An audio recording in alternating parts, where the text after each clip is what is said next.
One of my goals is just to stay a good human being. I don't know, just get married and have some kids, you know, do something different. Whitney Houston and Bobby Brown. To all intents and purposes, this should have been a match made in heaven. Both young, attractive, successful recording artists, seemingly with the world at their feet. How and why did it all go wrong?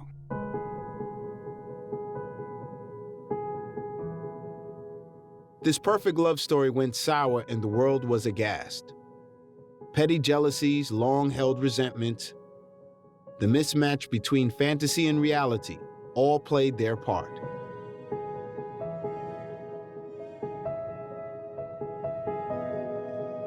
For Bobby, career envy reared its ugly head and played out in totally unacceptable behaviors. For Whitney, substance abuse to deal with the pressure she was under as a wife, mother, and singing star led to the unthinkable. But arguably the real loser in this story was their child, Bobby Christina. This is the story of Bobby and Whitney.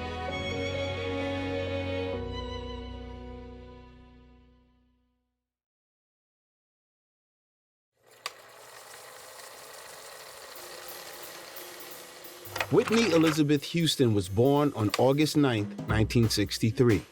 She grew up in Newark, New Jersey, and thanks to her father, John R. Houston, being head of central planning in the mayor's office, the family enjoyed life in a large house in a middle-class neighborhood, with Whitney attending a private Catholic school. Whitney Houston, from a musical point of view, had the upbringing we can only dream about, surrounded by some of the greatest talents of our time. Her mother, Cissy Houston, was a great vocalist with the group The Sweet Inspirations, who had a hit called Sweet Inspiration, who backed Elvis Presley. And as a backing singer, she backed Aretha Franklin, most famously on a song called Ain't No Way. If you just take time out to listen to that and hear those high notes, you will know where Whitney came from. That, when it was a new record, just floored me.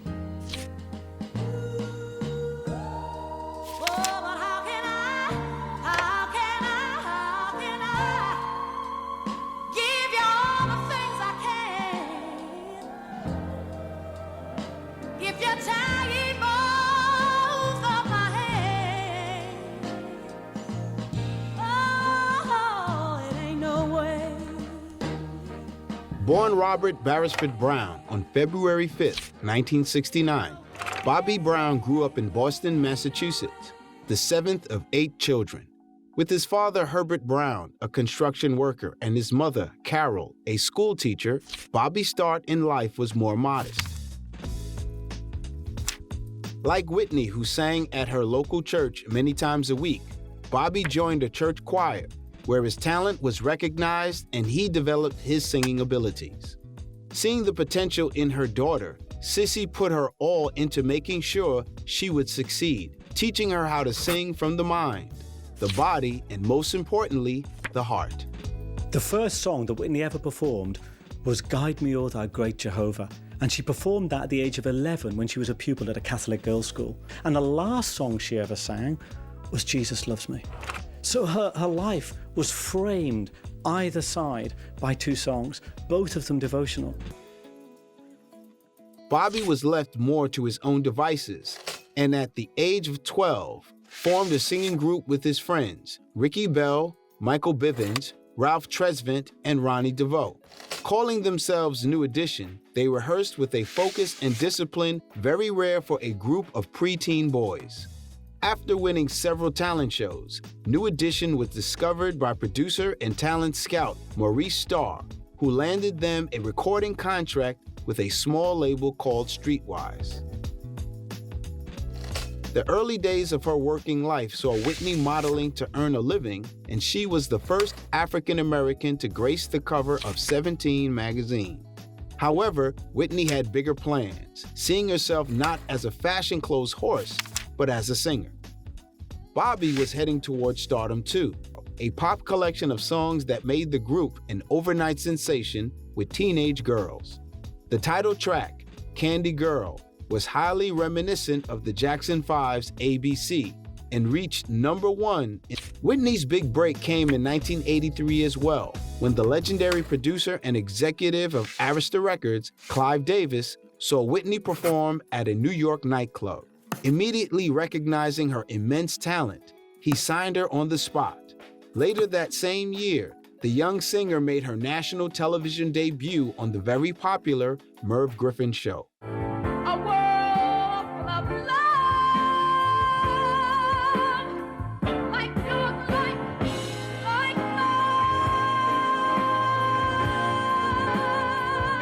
like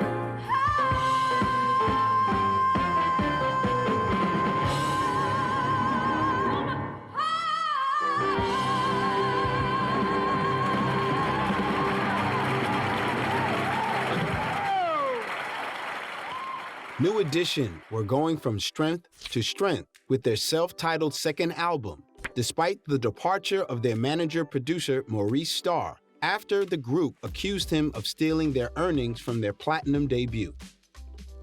Thanks to more targeted promotion and music tailored for more of a mainstream audience, New Edition won new fans upon the release of this album. The first two singles, Cool It Now and Mr. Telephone Man, both became top 20 pop hits and reached #1 on the R&B singles chart. Although she had been signed by a major record label, Houston did not begin work on an album immediately, as Arista Records executive Clive Davis knew he had someone very special on his books and wanted to ensure he had the right material and top producers for her debut album, eventually bringing to the studio talent such as Jermaine Jackson, narrator Michael Walden, Teddy Pendergrass, and Kashif. Those who had muttered about her singing being linked to her mother's connections in the industry were silenced by the quality of the record and its phenomenal success.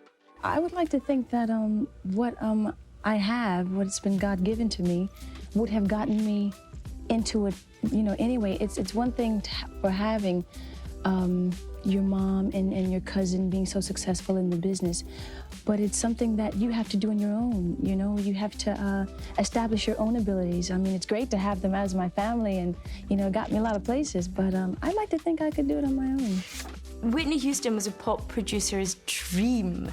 Now we're used to manufactured girls, boys coming out who look perfect, and we kind of know that they won't be able to sing very well. Whitney Houston had the face, the body, the charm. That wayward, she was so charismatic, she filled the room. But the first song that drew my attention to Whitney was Saving All My Love for You. 'Cause tonight is the night that I'm feeling alright. We'll be making love the whole night through. So I'm saving all my love.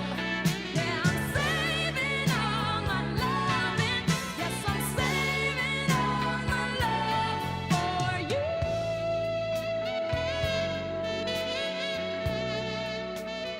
Her voice was just more pop, but it didn't lose the soul. She still had soul in it, but it was a pop voice. And so she had this kind of ethereal, pure sound with her voice. And it was very, very different. It was very refreshing. Things were not going so well for Bobby Brown in New Edition. In fact, in 1986, he left New Edition to pursue a solo career, remarking that, "The most I saw for all the tours and all the records were sold was $500 and a VCR.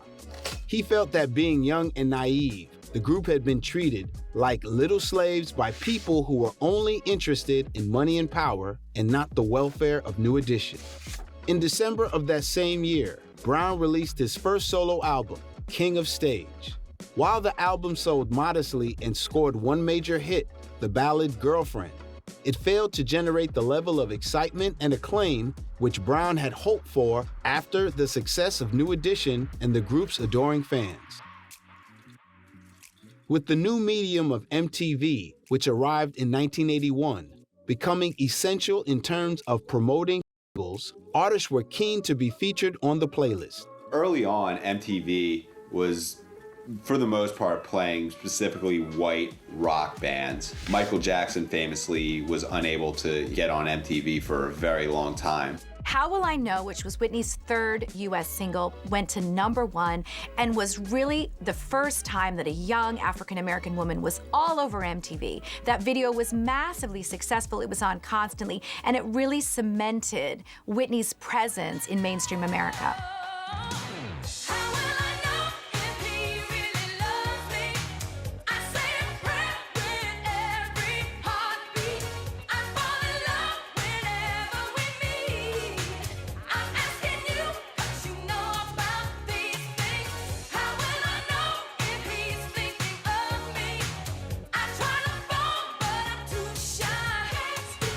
Falling in love is so bittersweet.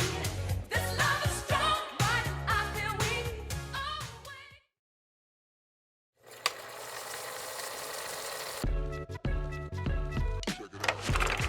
Bobby Brown also saw his waning stardom now on the ascendancy. Seeking to reinvent himself as an adult artist, Brown spent the next 2 years working closely with the acclaimed R&B songwriters and producers Teddy Riley, L.A. Reid, and Babyface. The result of their collaboration, released in the summer of 1988, was a radically new R&B album called Don't Be Cruel that took the music world by storm, selling 7 million copies and becoming the best-selling album of the year. Brown's high-powered, sexually charged music and live performances earned him comparisons to his childhood idol, Michael Jackson. This album spawned 5 top 10 hits on the Billboard Hot 100, including the #1 single that was penned by Brown, My Prerogative.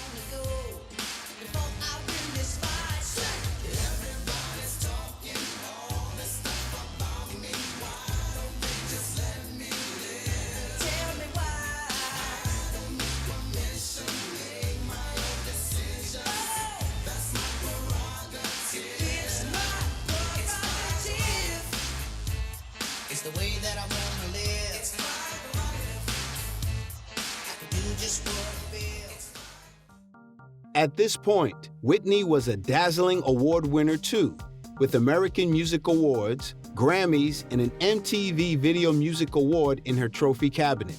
Following her breakthrough, doors were opened for other African-American women, such as Janet Jackson and Anita Baker, to find deserved success for their music. The challenge for Whitney now was to follow up her first album, and she did this with style in 1987 with her second, simply titled Whitney, which debuted at #1 on the Billboard chart, the first album by a female artist to do so. But with I Wanna Dance With Somebody, this was a new Whitney Houston. This was a pop singer. I remember the video well. It was on MTV all the time. No small feat. She was the first black female to be on MTV pretty much constantly. It really was a defining moment in the 1980s, full of optimism, neon colors, and a lot of positivity. Whitney Houston in that song did more than just do a great performance. She kind of summed up a decade.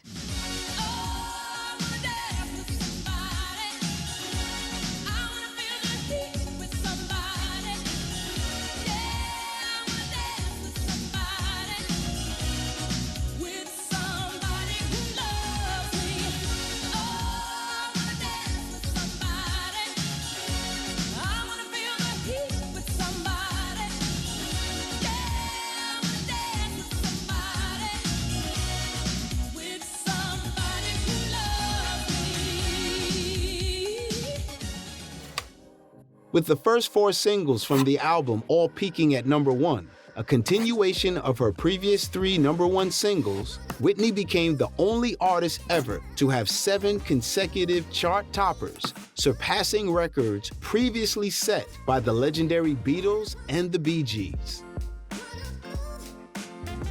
She was America's sweetheart who sang like an angel and campaigned against apartheid. Seemingly, Bobby Brown had it all too at last. The chart-topping records, the fame and adulation, yet success led to temptation and, just as Brown reached the height of his popularity in the late 1980s, his personal life began to spiral out of control. Towards the latter stages of his tour, he invited criticism from his suggestive, and crude acts, and tabloid newspapers and magazines were quick to report on Brown's hard partying lifestyle.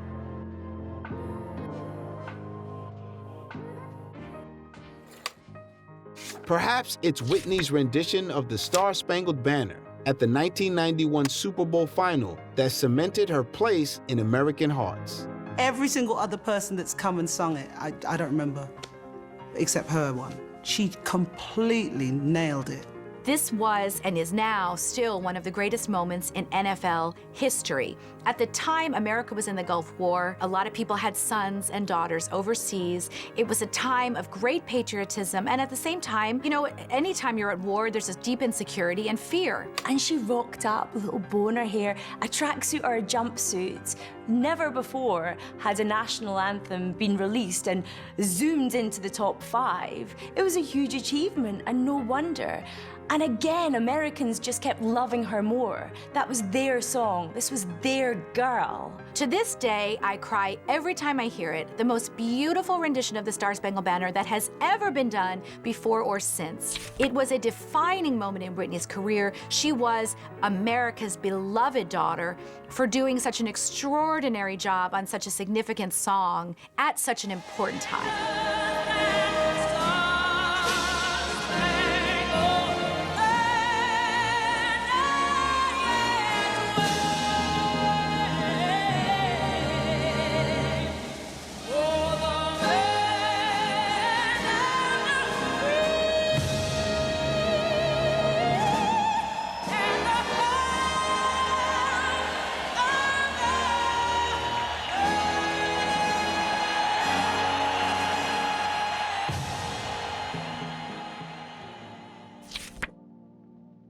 I knew Bobby, and we used to hang out in London. This is just before he met Whitney.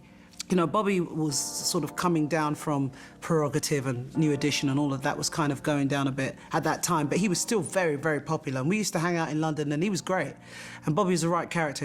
He's a nutter. Contrary to all the stories you hear about people, he's a really nice guy. We had fun, and he was very grounded. And we took him around Brixton and stuff. He wanted to hang with the homies, and we had fun, you know? And then I remember when he came back to London again, he had just met Whitney, and he was going on and on about how amazing she is. And, you know, he's really in love with her, and he was he really fell for her hard. Whitney was America's princess, America's sweetheart. She hadn't put a foot wrong, and she was seen as very clean living. She'd been linked with Eddie Murphy, Randall Cunningham, a famous football player, and these were pretty good guys. But when she got together with Bobby Brown, the headlines were kind of like, what? What are these people doing together? He was a bit of a ladies' man, a real bad boy who already had kids, lots of exes. And I think people worried. Although on paper it doesn't work, Bobby Brown and Whitney got on so well because he treated her like a normal girl. And she said that many guys were just so scared of her and wanted to be overly nice that she was massively attracted to this guy who was gentlemanly but had nothing to prove. And she says that all he knew she needed was love. There was chemistry, full stop. Of course it shouldn't have worked, but how many girls know they shouldn't have gone out with a bad guy, but can't help that feeling, that gut feeling that you're just for some reason attracted to him, that you want to be with him. She was magnetized to him. He was a total laugh though, he was funny, you know, he was really funny. I mean, I brought him back to my house to meet my mum and stuff like that, and my mum cooked him Jamaican food and the bodyguards, and we had a right laugh. He was lovely. There was no two ways about it. They were good people, and I thought it was great that he was starting to date her. I thought it was fine that you didn't think it was a strange thing at all, outside of the media I'm talking. Okay, to everyone else it was like, God, what's that about? Why are they together? But, you know, he's funny. So I can imagine that Whitney, who's always been around the gowns and all of that life and stuff like that, he must have been a right laugh for her. Do you know, she was like, oh yeah, I'm gonna have fun now, this is great. There was some amazing footage that my co-director Rudy Dalzell shot of her backstage, you know, playing around with Bobby Brown or so on. They're really just like, you know, teenagers together, and they're acting bits from different movies, you know, Ike and Tina Turner, or scenes from Natural Born Killers, and they're so funny together. You just see that this is a wonderful, fun-loving person who kind of, I think, got pushed into this position that she didn't really want. I think she loved singing, but she never wanted the fame. She never wanted the incredible disapproval that came when she was with people that the press or the public disapproved of. There was an invasion of her privacy, I think, an invasion of this fun-loving person who found it increasingly hard probably to be who she was. One of the avenues that Whitney Houston had began to tentatively explore in the early 1990s was film acting, when she was approached to be the lead in a movie called The Bodyguard. The Bodyguard cemented Whitney's role really as an iconic legend. You know, she'd already kind of been hailed as this extraordinary voice and beauty, but with The Bodyguard, she was a movie star. She was great in the movie. She's not a natural actress, but she did everything well enough. She was intelligent enough to read the lines in a believable way. She had great chemistry with Kevin, who really fought for Whitney in the role. He said, in fact, he said at her funeral, a lot of guys could have played my part, but only one person could have been Rachel Marin. The soundtrack itself was just Whitney Houston's biggest hit of her entire career, which was saying something because her first album sold 13 million copies. Now, I Will Always Love You is such an interesting song because it was written by Dolly Parton not as a love song as we know romantic or sexual love. It was a farewell to her singing and business partner, Porter Wagoner, with whom she made her first hits. Funnily enough, it nearly wasn't to be. They had another song in mind which had been released a few months earlier, so decided to go with I Will Always Love You because it hadn't been released for years. It was #1 for 20 consecutive weeks in America. Dolly Parton says, "Thank you, Whitney, for making this a far more beautiful song than I could ever have hoped to."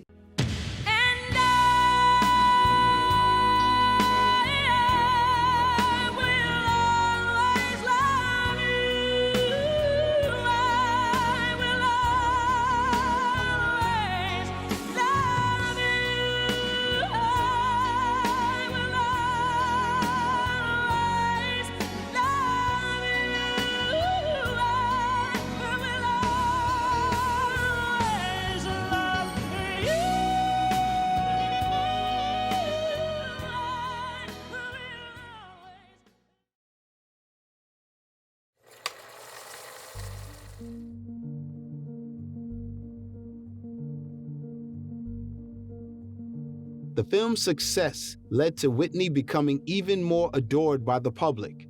This, however, was not conducive to a happy marriage.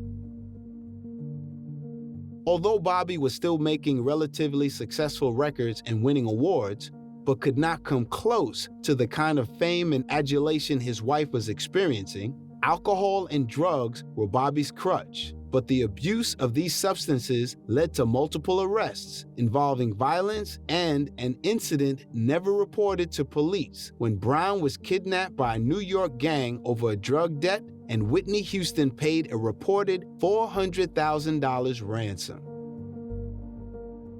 With ego knocked by being called Mr. Houston, Bobby was obviously jealous but could not admit to this gnawing emotion. You know, in Whitney's very gut-wrenching interview with Oprah Winfrey, she talks about the fact that there's something that happens to a man when a woman has so much more fame than he does. You know, she said that she used to tell people, "Don't call me Whitney Houston, I'm Mrs. Brown," to try and make him feel more comfortable. I guess you could really view it as a modern-day cautionary tale. I mean, even before the reality show, there was all sorts of rumors of domestic violence, drug abuse. Whitney Houston started showing up late for performances. She would cancel interviews, cancel concerts, show up hours late. It was just, for our times, possibly the most tumultuous marriage that stayed together in pop culture.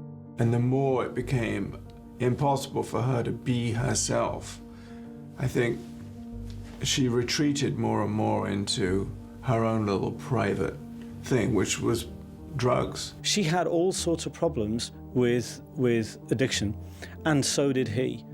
And they both had, you know, very troubled upbringings, and they both, to a greater or lesser degree, had issues around self-esteem. Neither of them were really strong or indeed very powerful or indeed very congruent people who were easy with themselves. And they created what is no doubt a kind of codependency. And then when she became more and more criticized and judged for doing that, I think it just made things so much worse. Now, the thing about codependency is it locks two people together into this world where each one of them thinks the other person is the only person that truly understands them, the only person that truly loves them, the only person that truly sees them for who they are. But in reality, it just sustains a life full of denial and full of refusing to accept the truth about who and what they are. So whereas it seems to relieve the pain for a short while, it actually deepens it, because it's actually living a lie. And that's one of the things that their relationship was about. So to the point where Whitney actually said, he was my drug. And that about sums it up. And she says, even when we're fighting, she said, it's love. You know, when we fight, it's love.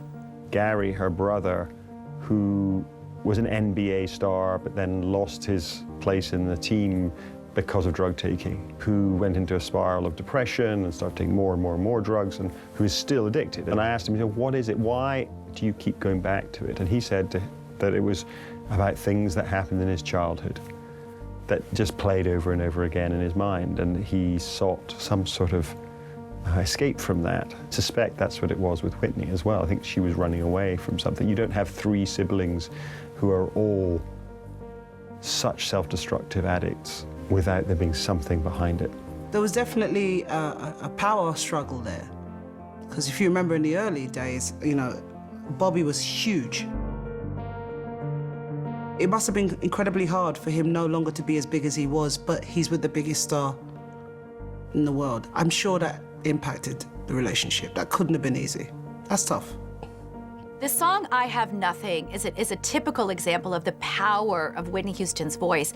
You know, when she sang, it was undeniable. Like, you couldn't look away. It was compelling. What's interesting about that song is the words are, I have nothing without you.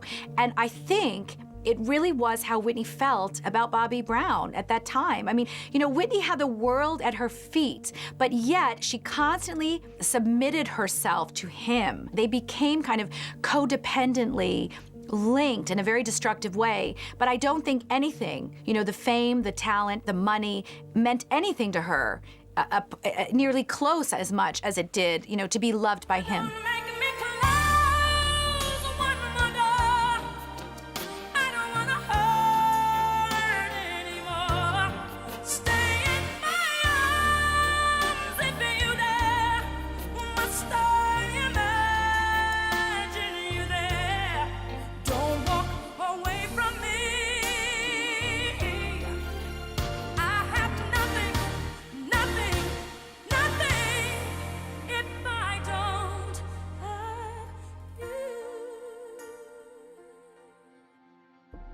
Despite their problems, the couple brought a new life into the world when their daughter, Bobby Christina, was born on March 13th, 1993.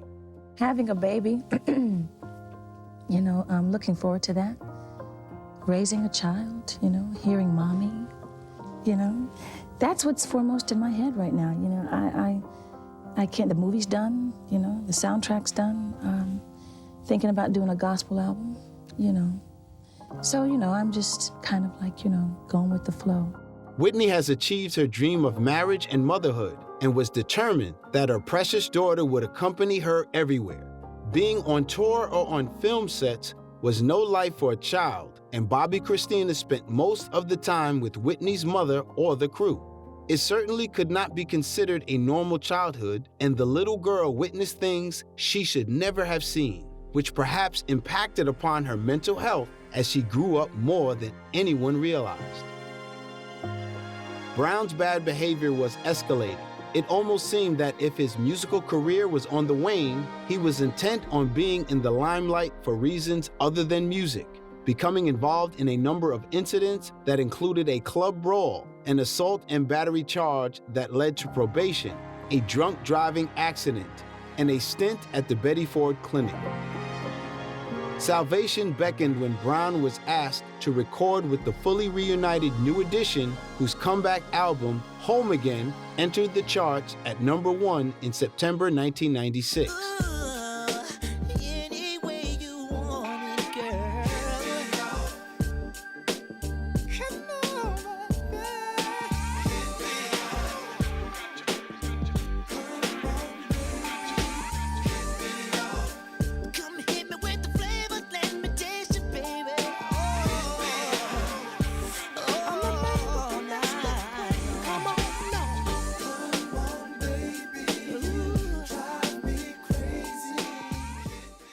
Brown toured with the group, but believing in his ability to be a solo star, he left the group. On a high from the success with New Edition, Brown released his fourth solo album, Forever, in 1997. Due to lack of promotion and Brown's desire to break from previous partners and write and produce most of the tracks himself, the album did not sell well at all, and the album's only single, Feeling Inside, was not a hit. Around this time, Whitney was also promoting her first studio album in 7 years. This came after a lot of kind of train wreck personal life stuff with drug issues, fights in the marriage with her and Bobby, all kinds of trouble. She came out of that recording this album. Originally, it was going to be a greatest hits album with a couple of new songs, but actually once they got in the studio, she had great collaborators on this, including Missy Elliott, some great songs. It turned into an album all by itself. My Love Is Your Love, without really compromising her sound too much. You know, it wasn't her just trying to get on a hardcore hip hop track, a Timbaland beat or anything like that. It really just kind of showed that she was able to translate her voice into something that had a little more edge to it, but without really alienating any of her prior fan base. The song My Love Is Your Love was amazing on so many fronts because an awful lot of critics had, you know,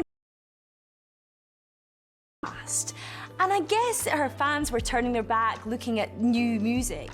And when this song came out, it was awesome because it had a slight reggae feel. It was a million miles from the pop you might associate her with. Wyclef Jean, Lauryn Hill from the Fugees were the sound of the moment. They were working with her on this song. So all of a sudden, she didn't just please her old fans, but a young generation sat up and thought, this is a cool sound.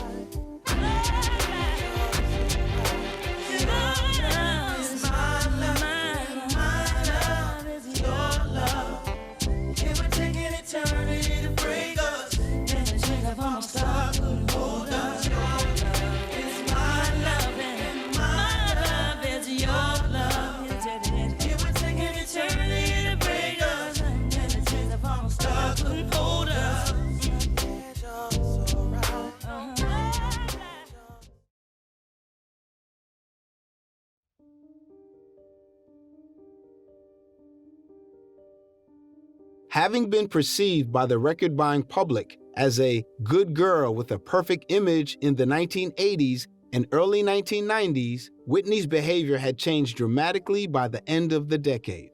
Even though Whitney had had critical and commercial success with her latest album, the foundations underpinning her success had begun to crumble.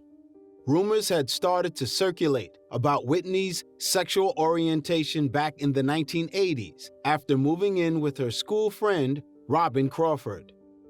Widely known in show business that Whitney and Robin were together. And this was not some kind of scandalous pickup.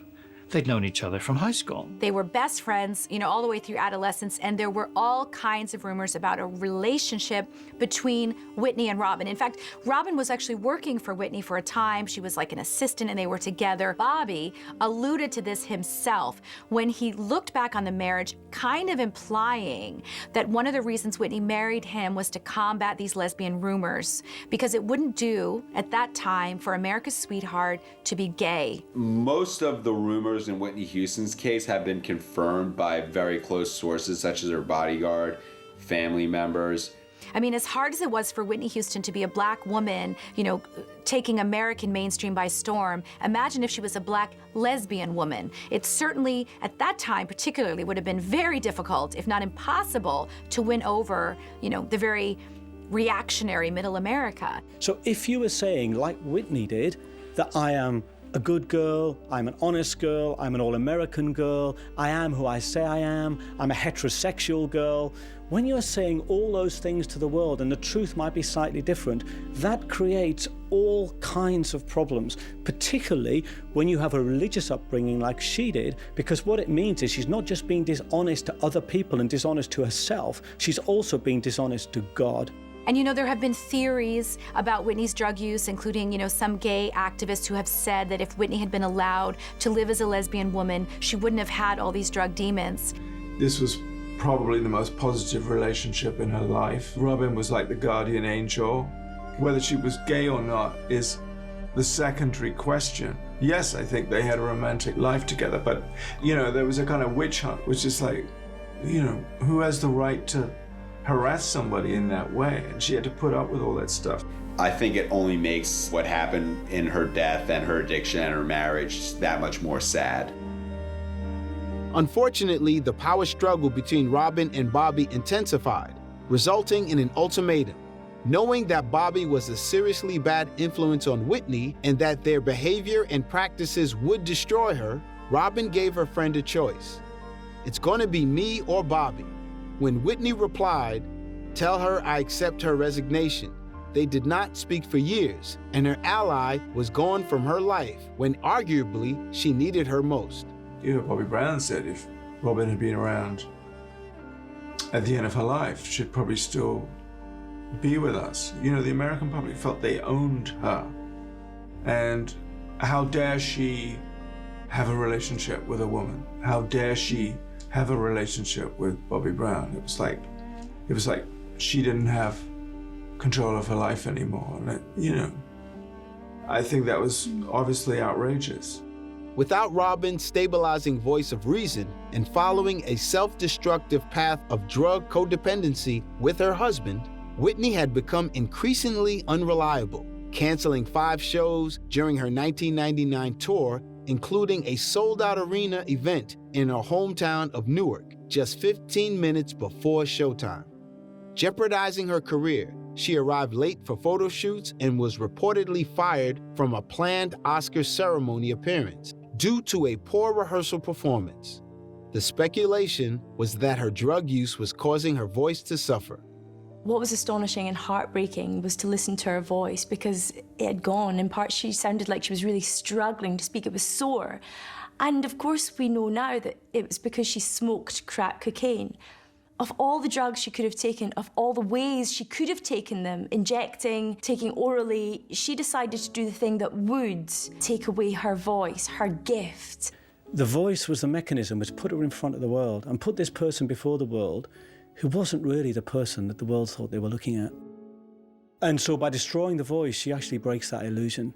That's, you know, well documented with people who find themselves in the public eye as someone or something they can't actually reconcile with who they really are. They want to sabotage that and they want it all to end. I think she was uncomfortable with having such a huge gift that eclipsed him. And this was her way of messing it all up, taking it all away, so she could kind of say to Bobby, to please his insecurities, look, I'm just like you now. What you do with the kids? I love the children. People do much for the kids. Whitney loves and believes in children. I do. Hello. Fans were worried about Whitney's health when she made an appearance on Michael Jackson 30th Anniversary Special, when her extremely thin frame further spurred rumors of drug use.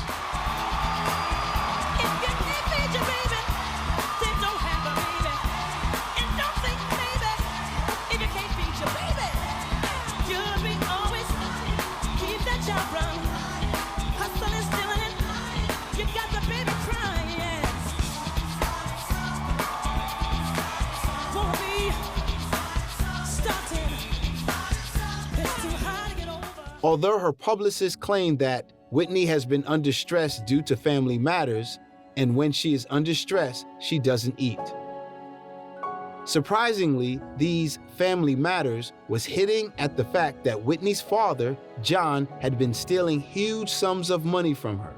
After the breakdown of her association with Robin Crawford, Whitney's father gained full control over managing her career and business affairs. And I think at a certain point she just wanted to stop. But her family and this entourage who were living off her, you know, apparently she was supporting over 50 people, buying their cars, their houses, sending their kids to school, paying their medical bills, which in America is something. So there was a massive pressure on her.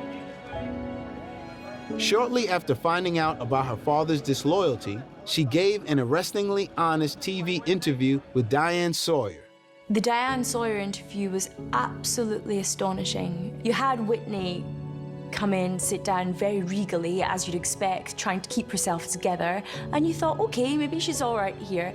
When Dan Sawyer went for the jugular and asked her the tricky questions, as a good journalist should, did you take crack? She was, you could tell, very angry and trying to suppress that. It's not just thin. No, what is it? Diane, tell me. Do you know? It's scary thin. Whitney dying, crack rehab fails. First of all, let's get one thing straight. Crack is cheap. I make too much money to ever smoke crack. Let's get that straight, okay? We don't do crack. We don't do that. Crack is whack. And she came across as very disjointed, jumpy. If she hadn't taken anything, any drugs then she certainly had quite recently before, as later came to be the truth. But she was very emotional and fragile, and it's hard to watch because now we know just how much of a lie she was living. Drug abuse in the marriage did not abate, and as a consequence, in December 2003, Bobby Brown was charged with battery following an altercation during which he threatened to beat Houston and then assaulted her, with police reporting that Houston had visible injuries to her face. This did not stop Bravo Network commissioning in early 2004 the reality TV program Being Bobby Brown. Rather than ask what went wrong with the marriage, when you saw them on TV and the documentary following Bobby Brown, but Whitney was very much involved, the question really was, what's right with that marriage? The executives at the channel would not even consider the show unless Whitney agreed to appear. Bobby was desperate to get some fame on his own, apart from his wife, so he persuaded her to be on the show. When Whitney agreed to be filmed, the show got the green light. But it was one of the worst decisions she ever made. For the rest of, film history, we can watch these scenes of a deteriorating Whitney talking about bowel movements, talking about being drunk, clearly under the influence of all kinds of drugs. If I don't have it, I'm not the man. You're friggin' hallucinating. I want things. I like things. I am things. And the other time, like, I don't want Yes, nothing. I love cars and I don't need I love money. cars and watches. I don't need cars. I have love. You could see him trying to drag his power back from Whitney. Like when he said one day when she came into the room, Jack be nimble, Jack be quick, bring that ass in here quick, and I'm going to show you what I'm going to do with it. And that's a man who's trying to sit down and say, don't think she's the boss, I am. It is train wreck television. You would see Bobby Brown just, delusions of grandeur, ego out of control, drinking during the day, and Whitney Houston doing the same. It broke me in two because I know that something must have just gone wrong there. Because they weren't like that in the early 90s, okay? When you saw the two of them together and they were out, it was fun. A man like Bobby Brown doesn't want to be Mr. Houston. He wants his wife to be Mrs. Brown. And because that could never happen, the implications for their marriage were severe and damaging. So sometimes two energies come together and they can destroy each other. It's not about blame. You can't blame anyone. Sometimes two people are toxic together. Sometimes that can happen. And I think that's what happened there, and it's sad. She did it for her husband, she did it to help him, and it was very typical of their relationship that everything she did to help him just brought her down. Can I take a picture with you? No. No. Ma'am, I'm eating. You see me eating? Sorry. Yeah. She's pissed. I'll take a picture with you. She's jealous. It's all right. She's a sister. I don't want to mess with. See, I don't understand. See, me, I got into the business for people. But not my wife, man. She got into it to sing. So, you want a picture with me? Cool. You want a picture with her? I doubt it. Eventually, the couple filed for divorce in September 2006. You filming? Don't do that. Uh-oh. Damn. Damn. Damn. Better get makeup. Just want a real life. Lord, I just want to be a real person. Praise God.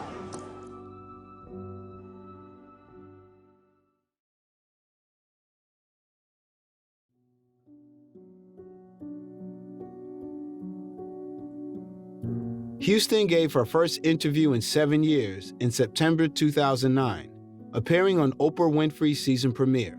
The interview was billed as the most anticipated music interview of the decade. Houston detailed the issues and breakdown of the marriage and told Winfrey that Brown had been abusive during their marriage and had spat on her on one occasion.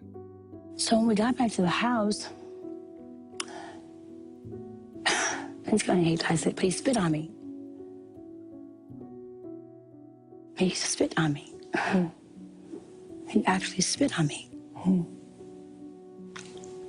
my daughter was coming down the stairs and she saw it. And that was pretty intense. How did you feel? I was horrified. He spit on me in my face. After the divorce was finalized, Houston was granted custody of Bobby Christina. Neglected as a child, she was very unhappy.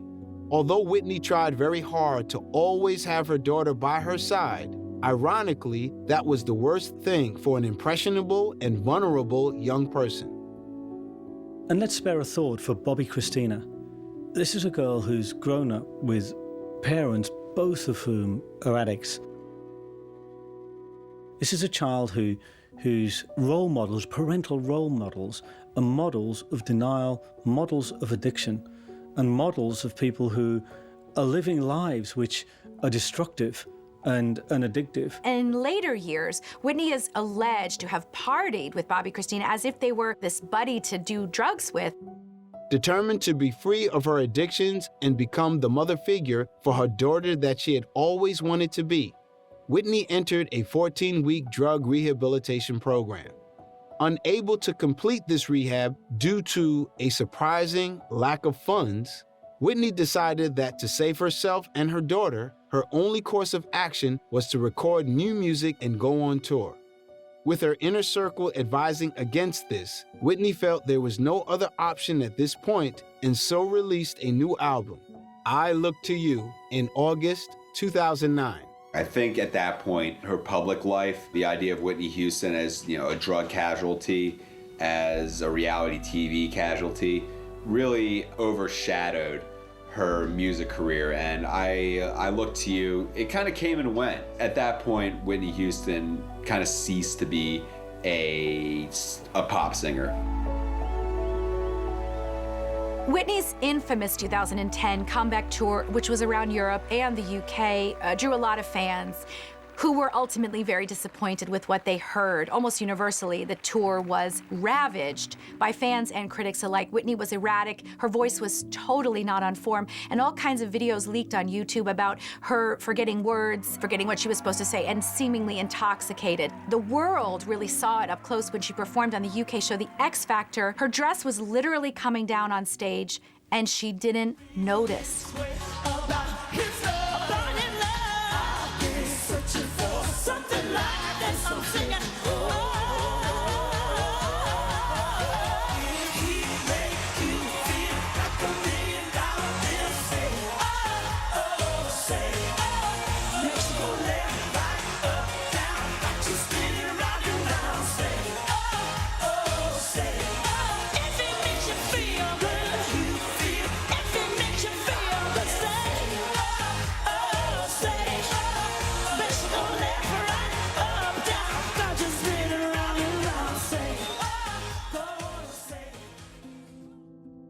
That tour, it was kind of a disaster. The voice was still there, you could get glimpses of it, but nonetheless, you could just tell that this was a person in poor health, and she had no real career momentum at that point. Brown kept a pretty low profile in the years after the reality show and his divorce. He contributed to Damian Marley's 2006 song Beautiful. In 2010, he duetted with Macy Gray on Real Love. New Edition members reunited to perform Jackson 5 hits as a tribute to the late Michael Jackson at the 2009 BET Awards. They formally reunited the next year and embarked on a 30th anniversary tour. Although no one knew it, February 9th, 2012, was to be Houston's very last public performance. For the most part, Whitney stayed away from LA. She spent a lot of time in Atlanta, where she lived in a big house. Didn't really do much, didn't really work, just kind of hung around. Coming out to LA for the Grammys was a big deal for her. The last song that Whitney publicly sang was Jesus Loves Me. It was an impromptu performance for her friend, the singer Kelly Price, who the next day was going to be receiving a Grammy Award. And it was heartbreaking because that was going to be the final song. Then how poignant that she's talking to Jesus, that religion means so much to her, and she wasn't to know that the next day she'd be gone.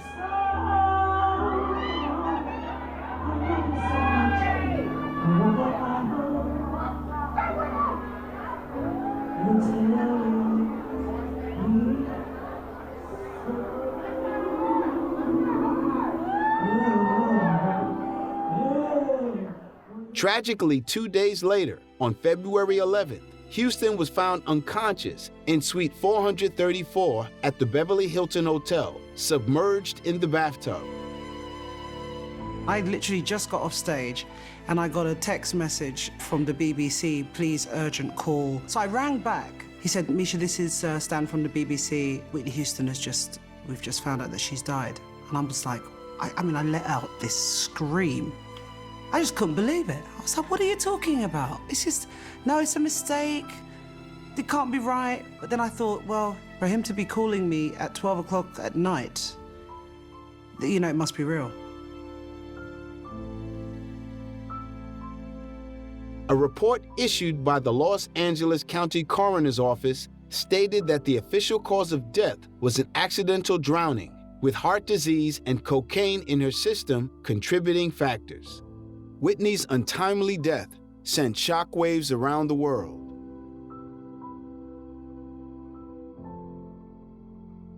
An invitation-only memorial service was held for Whitney Houston on Saturday, February 18, 2012, at the New Hope Baptist Church in Newark, New Jersey.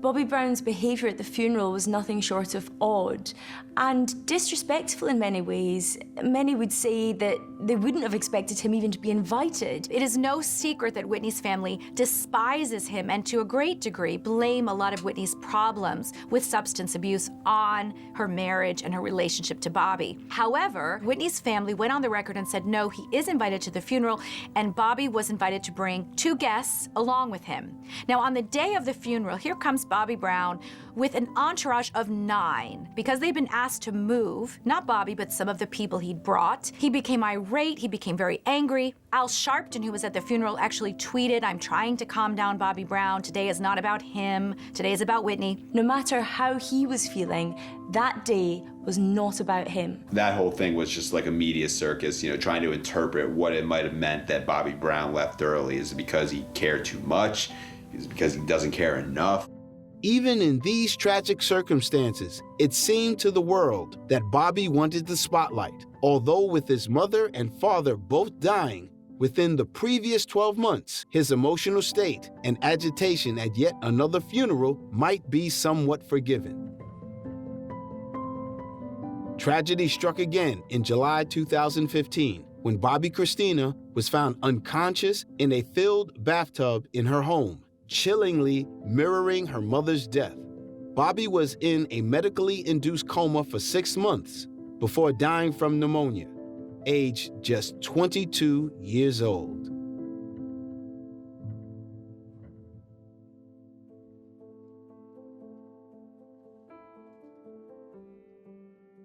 There'll never be another Whitney. There's only one Whitney Houston, and there'll never be another one. I think she was a real survivor. And I think when you see the number of movies and albums and tours that she did over such a short space of time, I just don't know how she must have had no time to herself at all. And I think at a certain point, she just wanted to stop. For me, it's sad because she didn't get that personal fulfillment, it seems, in her personal life. Whitney Houston's death really did reverberate around the world. Sometimes I think you don't realize what an iconic figure someone is until they're gone. Well, I think one of the really fascinating but infuriating things about Whitney is that I don't think she ever knew who she was. She was always struggling to find herself. There's two great lines from Whitney. One, she said, "I am my own worst enemy," and in one of her most famous and moving songs, really, which is "I Have Nothing," she says, I can't hide from myself. I can't run from myself." The only time I feel that she ever felt comfortable, the only time she ever felt sure of who she was when she was on stage and she was singing. And those moments are, you know, the real her.